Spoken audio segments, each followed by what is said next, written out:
tapi kita tengok bagaimana kita nak repair diri kita.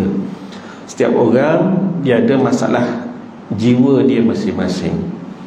Ya, ada orang dia taat bab solat, dia taat bab puasa, tapi buat baik pada isteri dia kurang. Ada orang dia taat pada Allah, sembahyang bagus, puasa bagus, taat pada suami dia lemah. Ada orang bab cari rezeki dia bagus, ya, bab sembahyang dia lemah, bab nak tackle perempuan dia suka. Ni kelemahan dia, dia kena tackle kelemahan dia tu. Kena atasi masalah kelemahan dia tu. Ada orang tackle perempuan tak minat, sembahyang bolehlah, duit masuk tak kira halal tak kira haram, ini dia kebut. Pun ada, masing-masing dengan kejahatan masing-masing, masing-masing tahu keaiban diri masing-masing. Tuan-tuan ya, pernah di antara pengalaman kami menguruskan jenazah, antaranya kami tak benarkan, pihak hospital tak benarkan dibuka muka wajah si mati, supaya dan begitu juga waris tak dibenarkan tengok, tak dibenarkan buka. Sebab muka dia dah pecah, dah kena debit, dah kena hentak macam-macam benda. Rupanya dia adalah informer kepada polis bagi kes dadah di Kelantan. Jangan kita nampak bahawa muka dia teruk tu bahawa kehidupan dia sebelum tu teruk. Bukan begitu. Kematian boleh datang pelbagai rupa, tetapi bagaimana dia kematian dia itu dah dihapuskan dosa oleh Allah Subhanahu Wa Taala atau tidak, serah pada Allah. Tetapi ada juga petanda-petanda kematian yang buruk dengan maksiat, ya. Antaranya sahabat kami Ustaz Mano pernah menceritakan dia datang ke unit forensik untuk menguruskan jenazah, yakni jenazah yang biasa, yang dioperate, pembedahan jantung dan sebagainya, meninggal dunia. Ada juga kes-kes yang macam mati kerana kencing manis, stroke dan sebagainya. Lalu pada hari yang dia tiba, dia sampai di unit forensik. Tiba-tiba, kenapa bau busuk sangat ni? Dia tanya kepada jabatan forensik tu. Biasa je Ustaz, tak ada mayat rumput pun, tapi kenapa saya bau ni? Ustaz, biar betul, sungguh. Baru kita ingat, dapat berita malam tadi ada kematian seorang perempuan, yang mana perempuan itu banyak kali, acap kali dia lihat bersama dengan lelaki lain, sedangkan dia ada suaminya sendiri. Ya, wah, cerita ni Allahu Akbar. Ya, dan dia mati di rumah lelaki lain tu dalam keadaan telah mereput, ditinggalkan oleh lelaki tu macam tu terus. Mati-mati dibunuh oleh lelaki tu ke, Wallahualam, tak tahulah keadaannya. Baik, mayat dia belum sampai ke hospital, tetapi bau dia dah sampai dulu. Isyarat Allah Ta'ala hantar. Betul ya tuan-tuan? Sebenarnya apa yang kita belajar, kita amalkan, kita ikhlas pada Allah, kita minta Allah Ta'ala maintain istiqamah dalam diri kita untuk kita terus berkekalan sampai kita meninggal dunia. Sejarah hitam kehidupan kita masing-masing kita tahu masing-masing. Taubat, sungguh-sungguh taubat, penuhi syarat-syarat taubat dan syarat kesempurnaan taubat. Syarat kesempurnaan taubat adalah tinggalkan mereka-mereka yang ada hubungan kontak dengan kita untuk melakukan semula maksiat tersebut. Tinggalkan blok. Itu syarat dia, baru sempurna taubat tu. Gitu ya tuan-tuan. Satu kisah yang menarik yang lain. Wanita ni daripada Hospital Kuala Lumpur dihantar ke Kelang. Dia selalu didera oleh suaminya, seorang penagih dadah. Tumbuk, sepak, terajang, pijak perut. Akhir umur dia dalam keadaan dia sarat mengandung. Baby selamat, dapat diselamatkan, tapi dia inna lillahi wa inna ilaihi raji'un. Solat dia jaga, dia orang sabar. Puasa dia jaga. Keaiban suami dia tak pernah cerita pun pada sesiapa. Sehinggalah pihak forensik beritahu, Ustaz, kes ni adalah penderaan daripada suami dia, seorang penagih dadah. Barulah kami tahu. Itu kan. Saat masa dia hidup, adik-beradik datang, belum, kenapa kamu ni mata macam lepap? Aku terjatuh lah, kena tombol pintu, mau contohnya. dia tak cerita suami dia yang debit kan. Kenapa tangan tu patah tu, licin dekat dapur, pak jatuh patah simen. Wahal suami yang buat khianat. Punya dia tutup cover lain. Last sekali bila meninggal dunia, tak ada apa nak cover dah kan, bocorlah maklumat bahawa lelakinya penghisap dadah yang memukul isterinya. Apa dia tuan-tuan yang Allah Ta'ala tunjukkan lepas daripada kematian dia, saat dikafankan bau dia wangi sangat. Saat dimasukkan ke dalam van, satu van bau wangi, bau dia. Masya Allah. Isteri sahabat saya Ustaz Razif, dia cakap, bang, wanginya. Diam je kan? Orang kita kalau bau wangi cabut lari, tinggal van. Pantang wanginya belah. Wangi tuan-tuan, dia ada tanda sebenarnya kan? Wangi orang datang ke masjid surau sebab bau wangi-wangi kan. Wangi kalau kita di dalam hutan, kerana ada butil daripada pelanduk tu gugur, namanya kasturi kan. Kalau wangi yang kita usung tu berbau wangi, atau yang dalam van tu berbau wangi, maknanya tanda alamat yang baik bagi si mati. Tu dia kan. Kisah dia tuan-tuan ya. Allahu Akbar. Jadi kita tengok daripada ilmu-ilmu kita ni yang Tok Guru kita ajar kita ni, Syekh Abdul Wahab pada ni Syekh Abdul Samad Al-Falimani ni, untuk kita follow dan kita amalkan insya-Allah sebaik-baik mungkin. Gitu ya. Baik. Jadi supaya kita takut pada Allah Ta'ala dan menambahkan penglihatan hati terhadap keaiban diri kita sendiri, dan menambahkan pengetahuanmu dengan beribadah kepada Tuhan Azza wa Jalla, dan yang mengurangkan kegemaranmu kepada dunia dan menambahkan kegemaranmu kepada akhirat. Dulu kita gemar ronda sana, ronda sini, ride sana, ride sini, sudah-sudahlah. Tapi kali ini kita ubah, kita ride juga, tapi kita ride kerana menuntut ilmu. Kita ride pergi ziarah makam alim ulama. Ride, memang ride. Dulu ride pergi mengetik gitu je, pergi mengetik, pergi kedai sana, pergi kedai sini, mana-mana viral kita pergi, kerana memuaskan temolok nafsu makan.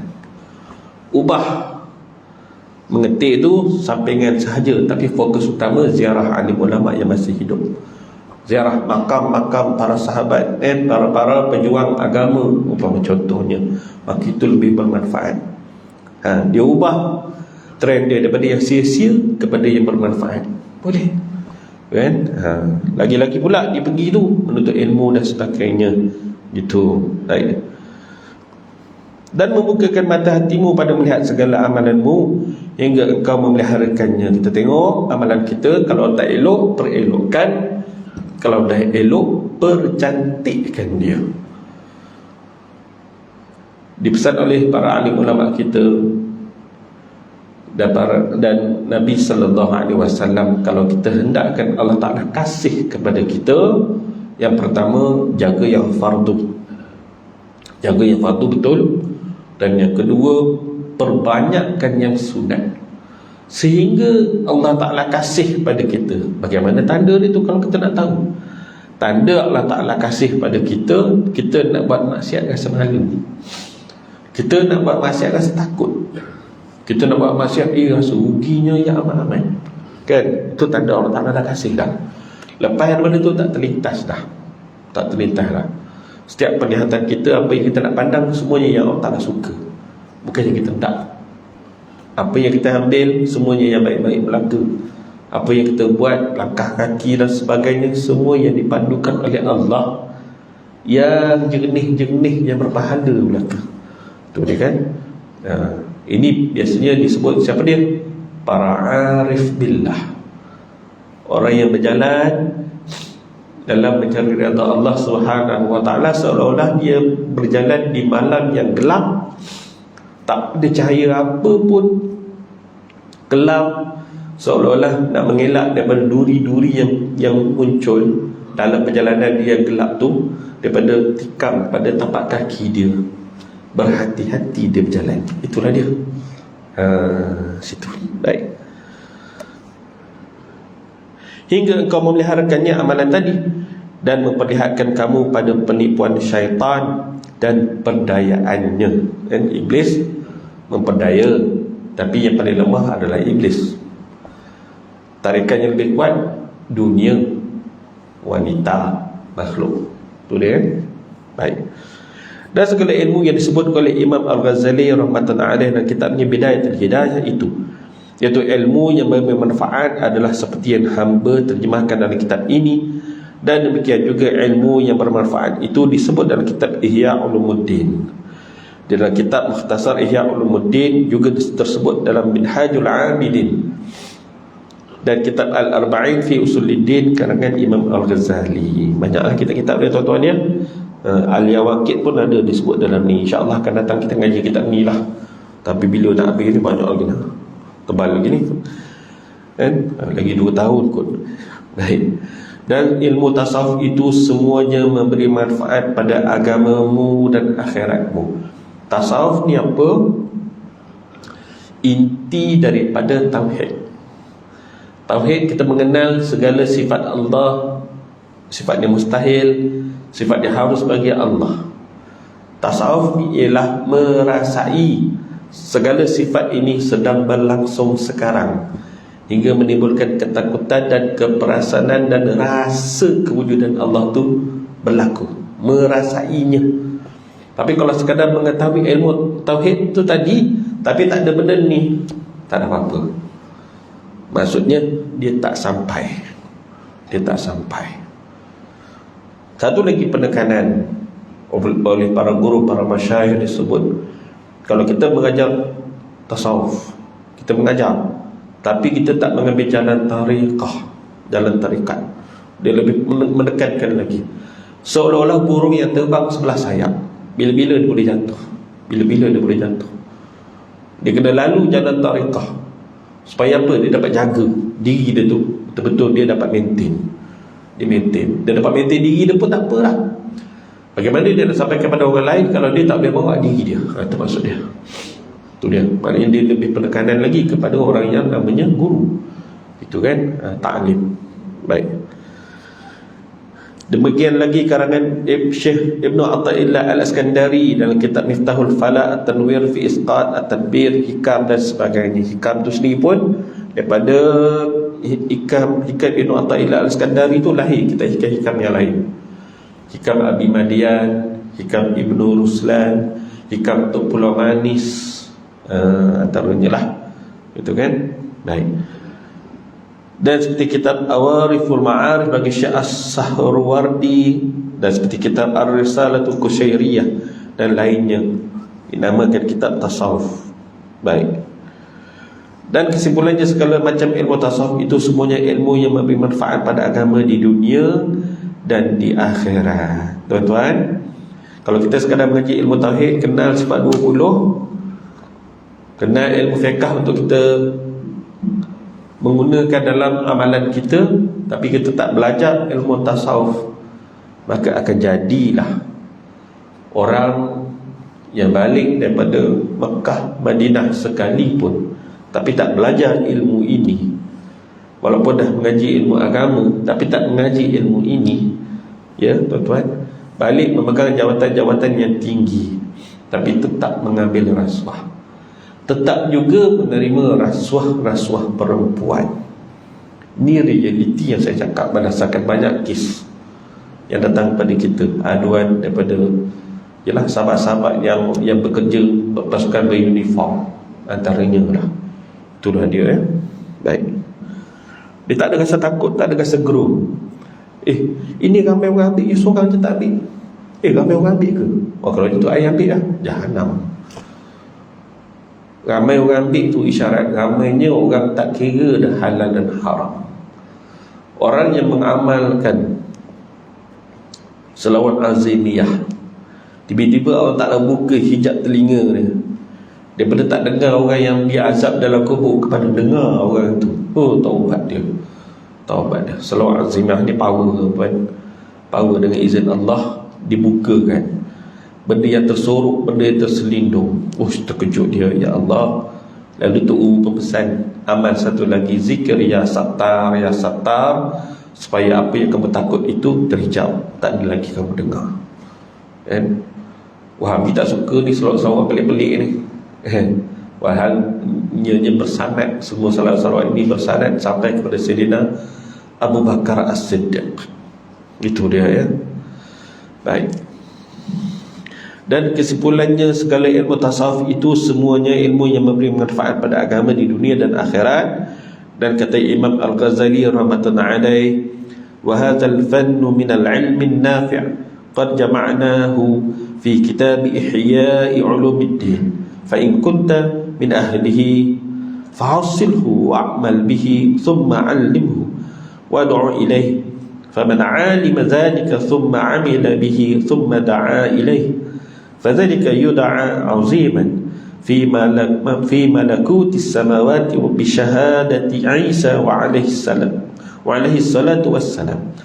Pelajaran yang terdiri daripada ilmu yang bermanfaat semacam ini, yakni ilmu tasawuf yang tersebut dalam kitab Bidayatul Hidayah dan lainnya, adalah sebahagian daripada ilmu yang memberi manfaat. Hanya saja telah aku himpunkan dalam kitab Ihya' Ulumuddin. Jika kamu ahlinya, maka dapatkan ia dan beramal dengannya. Imam Al-Ghazali berguru dengan guru kepada adiknya. Pelik ke? Abang berguru dengan guru pada adik, kan? Imam Al-Ghazali ahli tauhid, ahli fiqh, kan? Kemudian barulah dia jadi ahli tasawuf. Setelah mana ketika dia mengimamkan salat, adiknya di belakang sedang solat, tiba-tiba adiknya mufaraqah, adiknya pisah imam daripada dia. Dia terperanjat, dia nampak adik dia keluar, kan, sembahyang sendiri ke, berasingan ke, atau nampak kelakuan adiknya itu tak mengikut rakaat dia. Begitu, terus spontan macam tu saja. Lalu dia pun mengadu kepada mak, balik-balik mengadu pada mak, kenapa adik malukan saya? Dia berfarakah tak ikut saya masa sembahyang jemaah tu. Lalu ditanya pada mak, beritahu pada mak, mak pun panggillah si adik. Lalu adiknya beritahu bagaimana aku nak sembahyang pada berimamkan abang aku sendiri, mak. Belakang dia penuh darah, belakang Imam Al-Ghazali penuh darah. Bukannya ada luka, tak. Rupanya ketika Imam Al-Ghazali sedang mengimamkan solat itu, dia sedang memikirkan ilmu fiqh tentang fik darah wanita, sampai dilihatkan hijab oleh, yang hijab tu dibuka oleh Allah Ta'ala. Adiknya melihat benda yang sedang difikirkan oleh si abang. Allahu Akbar. Tu dia, kan? Lalu ditanya, siapakah guru kamu wahai adikku? Guruku adalah seorang muallim, seorang yang alim, seorang yang lagi sufi. Pekerjaannya hanyalah seorang tukang kasut. Dia orang alim, ahli sufi, pekerjaannya tukang kasut. Namanya Abu Ali Farmadi, Syekh Abu Ali Farmadi. Kemudian Imam Al-Ghazali berguru dengan dia. Barulah Imam Al-Ghazali dia bawa tasawuf dan mengarang kitab yang paling popular, Ihya' Ulumuddin. Inilah dia, tuan-tuan, ya. Baik. Kemudian ajarkannya dan serukan mana-mana orang kepadanya untuk mengajinya dan mengamalkannya. Tuan-tuan, kita dah belajar ni sikit sebanyak. Mana yang dapat, ajar. Mana yang dapat, pesan. Paling dekat anak isteri kita lah. Begitu lah, kan? Yang demikian itu dan mengamalkannya, kemudian mengajarkannya dan menyeru orang kepadanya, percaya yang demikian itu dinamakan orang yang besar martabatnya, dan dipanggil oleh para malaikat di dalam malakut petala langit dengan disaksikan oleh Nabi Isa alaihi salatu wassalam. Ya, itu dia. Baik. Cepatnya masa. Apabila engkau selesai daripada menuntut ilmu yang memberi manfaat itu dan engkau mengamalkannya serta engkau memperhiaskan dirimu pada zahir dengan mengerjakannya segala ibadah yang zahir, benda yang nampak. Ibadah salat benda yang nampak, ibadah puasa benda yang tak nampak. Yang zahir-zahir ni penting, ya. Kita mendatangi masjid surau dengan pakaian yang baik, ya. Satu lagi, mendatanginya dengan hati yang ikhlas, ya. Satu lagi, bukan saja hati dengan ikhlas, berhadap dengan Allah saat takbiratul ihram, seolah-olah inilah solat aku yang terakhir, ya Allah, aku sedang dimasukkan ke dalam kubur oleh sahabat-sahabat aku. Macam tu dia. dan menjauhi segala maksiat yang zahir, dan engkau perhiaskan batinmu dengan menjalankan ibadah yang batin seperti engkau bersifat dengan segala sifat kepujian, dan menjauhi maksiat yang batin. Maksiat yang batin ni apa benda? Ujub, takbur, riya, sum'ah, tu dia, perasaan diri tu, perasaan diri dan sebagainya, seperti yang akan datang dalam bab yang keempat dan bab yang kelima insya-Allah taala. Ya. Baik tuan-tuan, nak memperhiaskan yang zahir, nak mencantikkan ibadah zahir, kena hilangkan maksiat zahir. Apa dia maksiat zahir? Tengok perempuan, maksiat zahir. Tengok perempuan, tengok TV, perempuan yang berberita tu tak tutup aurat, free hair, itu pun dah habis dah. Tuan-tuan, Sultan wa Awliya Syekh Abdul Qadir Jailani qaddasallahu sirrah, saat majlis suluk tu berhimpun anak murid ni semua dalam kelambu masing-masing tu, berzikir puluhan ribu seorang-seorang tu satu hari, genap 3 hari lapu, genap 3 hari lapu. Bila ada wirid, ada warid petunjuk yang Allah Ta'ala hantar, kan? Dalam imajinasi dia akan ditutup benda-benda yang lain, melainkan semua yang Allah Ta'ala susun elok-elok.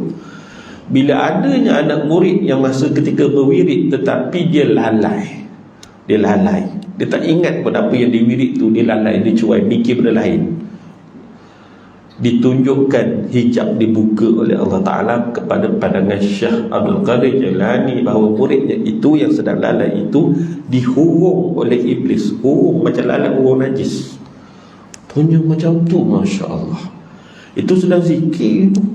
Apatah lagi orang yang tak zikir, tuan-tuan.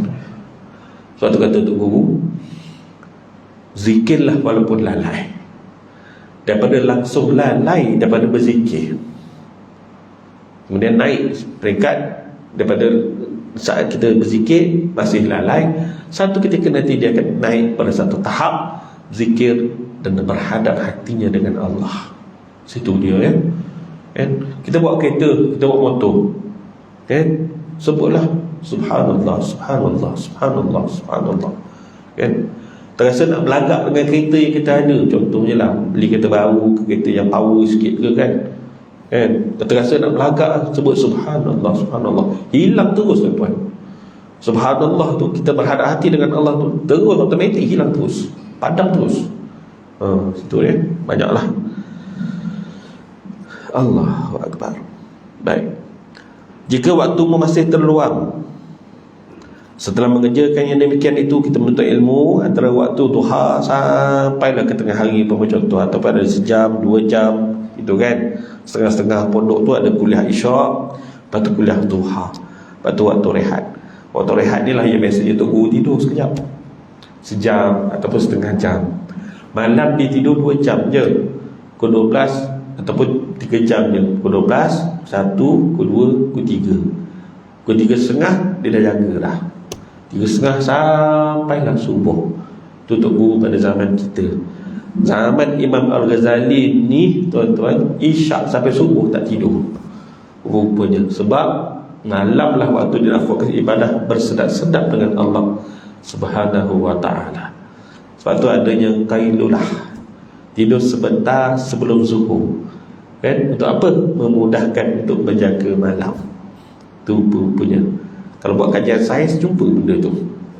Tu dia. Tinggal berapa minit lagi? 1 minit lagi. Baik. Jika waktumu masa terluang setelah mengerjakan yang demikian, maka tiada mengapa engkau menyibukkan dengan menuntut ilmu fiqh, supaya dengannya engkau mengetahui masalah yang nadir, yang jarang-jarang berlaku, kan?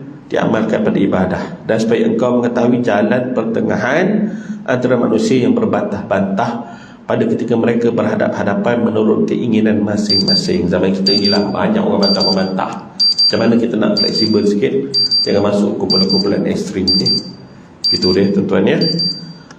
InsyaAllah ada sahabat kita minta doa selamat masa kita zikir wirid lepas isyak. Nanti kita sambung dengan doa selamat nak mengerjakan umrah. Moga-moga dapat umrah yang mabrurah, makbulah insyaAllah. Allahumma amin. Sekian dulu aku qul hadza wa astaghfirullahal azim li wa lakum. Assalamualaikum warahmatullahi wabarakatuh. Bismillahirrahmanirrahim. Allahumma faqqihna fid din وافتح لنا فتوح العارفين واجعل أعمالنا خالصة لوجهك الكريم. اللهم ارزقنا فهم النبيين وحفظ المرسلين وإلهام الملائكة المقربين برحمتك يا أرحم الراحمين. وصلى الله على سيدنا محمد وعلى آله وصحبه وبارك وسلم. الحمد لله رب العالمين. تقبل الله منا ومنكم.